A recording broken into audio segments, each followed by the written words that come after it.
গত ১২ ফেব্রুয়ারি অনুষ্ঠিত হয়ে যাওয়া ত্রয়োদশ জাতীয় সংসদ নির্বাচন কেন্দ্র করে সারা দেশের ন্যায় বরিশালেও এক নজিরবিহীন শান্তিপূর্ণ ও উৎসবমুখর পরিবেশ লক্ষ্য করা গেছে।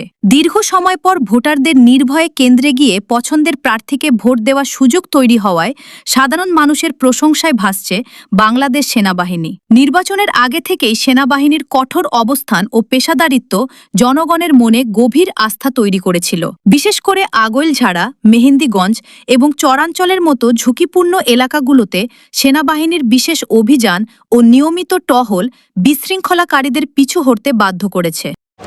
নির্বাচনে সেনাবাহিনীর ভূমিকা খুব সুন্দর ছিল। সেনাবাহিনীর ভূমিকা ভালো থাকার জন্য সুষ্ঠু এবং সুন্দর নির্বাচন যে কোনো এর জন্য কোনো অরাজকতা বা কোনো কিছু নয়। বাংলাদেশের মানুষ সেনাবাহিনীকে যেই মূল্যায়ন করে সেনাবাহিনী জাস্ট সেইভাবে সেই মূল্যায়নের জায়গাটা ধরে রাখছে এই নির্বাচনে। আমি মনে করি যে এবার নির্বাচনের সর্বোচ্চ ভূমিকা ছিল সেনাবাহিনীর কারণে আমরা সুষ্ঠু নির্বাচন দেখতে পাচ্ছি। এবার কোনো হতাহতর খবর আমি শুনি নাই, কিন্তু সেনাবাহিনী না থাকলে আরও অনেক নির্বাচনে ঝামেলা হইতো, মারামারি হইতো, কিন্তু এবার সেনাবাহিনীর কারণে কোনো হতাহত হয় না, কোনো মারামারি হয় না, সুষ্ঠু নির্বাচন হচ্ছে। সেনাবাহিনী আমি মনে করি যে দেশের জন্য খুব ভালো একটা কাজ করছে নির্বাচনের জন্য। বিসমিল্লাহির রহমানির রহিম।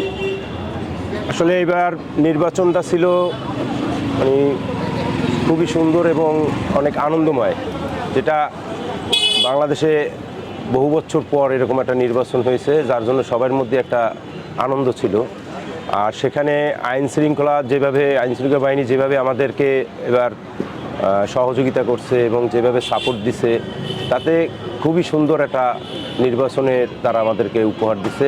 এবং সেনাবাহিনী বিশেষ করে আমাদেরকে আরও বেশি সাপোর্ট দিছে এবং সহযোগিতা করছে, এবং জনগণকে ভোট দেওয়ার যে সেন্টারে নেওয়া যাওয়া আসা, এটা খুব ভালোভাবে তারা আমাদের ভূমিকা রাখছে। এজন্য আমরা সেনাবাহিনীকে ধন্যবাদ জানাই।